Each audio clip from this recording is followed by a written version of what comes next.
Bună ziua! Mă numesc Marc Caraman. Eu am evaluat oratorii, toți trei.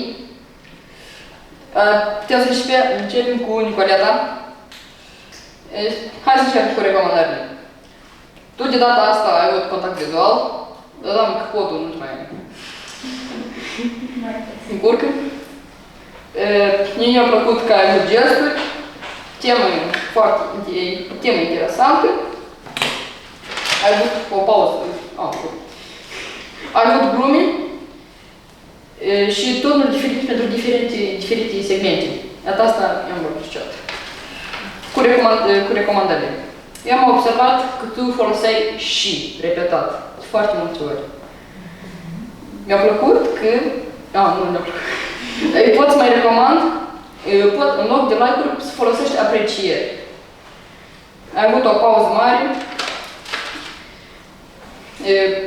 Încă o recomandare, poți să zici glumele cu o față mai serioasă.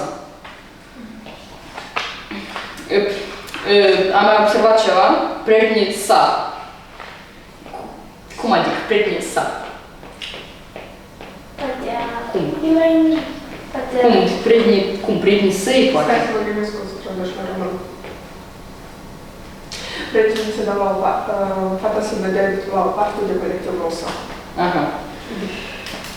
Fără mișcare scenică și o recomandare cea mai cam foarte sensibil, că după ce am auzit partea aceea cu bine, la mine sufletul a ieșit. Dar îți plășinesc cum noi stăteam și puteam Alex. E la lecție s-a făcut? Da, încă o dată băiatul acesta de fiul de reginte pus ca un fel de greșeal și ceva s-a întâmplat, dar până la urmă nu mai a ajuns la ambulanță. Că e cumva arătat, nu știu, eu îi să relucă. Trebuie să văzut una despre istoria asta, cum e dat până într-un interes sporit și nu lasă așa. Dar de fiul de reginte, eu pot să vă spun că el la tot școala, eu că n-am volim. Partea aceea cu bine era strașnic. Da, nici eu nu să văd.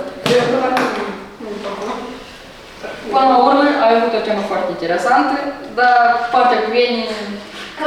Lasă-o. Paula, mergem.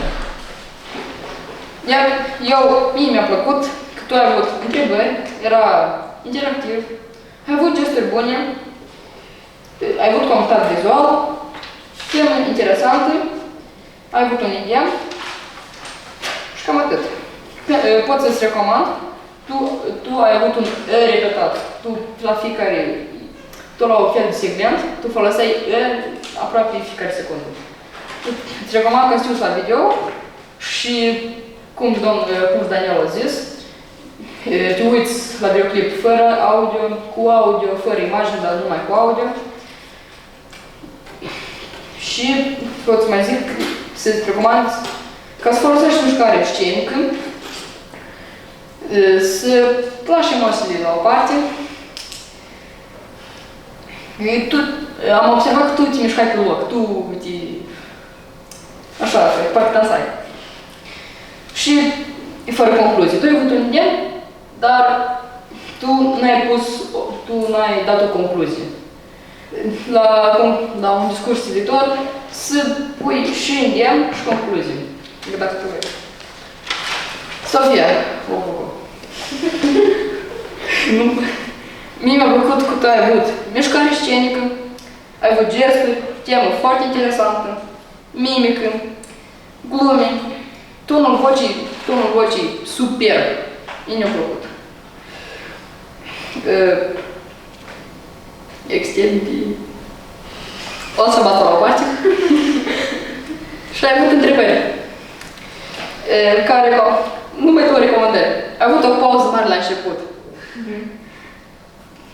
Da, și încă o recomandare, tu te bălbăiei. Cum? Numai o parte mică, dar restul e parcă o... Dar cum poți să reformulezi ideea asta așa într-o formă mai elegantă? Adică ți spui că ți bălbăie, dar cum poți altfel să formulezi propoziția? Repetai același cuvânt. Nu e vorba de că tu zici că Tu dai evaluarea deodată, că tu faci așa, că tu faci așa, că tu faci așa, că tu faci așa. Eu sunt cât cum mă acuz. Dar eu vreau să mi zici așa, într-o formă mai blândă, mai gingaș, nu chiar așa. Știi, pe că eu la un dei și făcut așa. Gândești pe Sofia, te faci așa, Sofia, uite, discursul e foarte bun, dar trebuie să fii foarte atent. Uite, acolo au fost momente câteva bărbăie, ți-aș recomanda să faci următorul lucru. Ce ai recomandat? Ca să nu înveți tema pe de rost. Uite, dar poți să o faci cu tonalitate mai bună. Uite, Sofia, parcă mi s-a părut că ai învățat pe de rost. Poate eu greșesc. Asta pentru tine, Marc, eu demonstrez pentru tine. Da? Uite, mie mi s-a părut că parcă ai învățat pe de rost. Poate eu greșesc. Dar ți-aș recomanda cumva să fii atentă la modul cum exprimi, ca uite să nu te bâlbâi în momentele astea. Deci cum e mai ușor să primești, nu știu, feedback-ul, Sofia? Eu vă recomandez, dacă sincer accept și... Da. Sofia, nerușinată! Tot te băbâie! Cum pot tot așa să faci? Nu înțeleg! Nota 2, așează-te! Așa e bine? Glumesc. Chiar așa. Nu. Sunt foarte buni cei ce spui, dar vreau un pic să fii mai blânduț când vorbești cu domnișoarele noastre. Bine. Bine? Hai. Dar nu-ți mai zic nimic, zic cum poți, dar vreau să străduiești. Bine. Am observat că tu bâlbâiei în timpul discursului tău. Eu ți-aș recomanda, dacă bâlbâiești, puțin să improvizezi. Să-ți faci pauză. Da.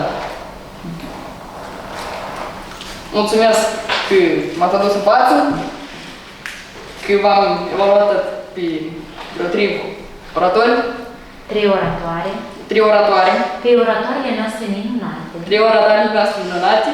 Și vă doresc o seară minunată. La revedere!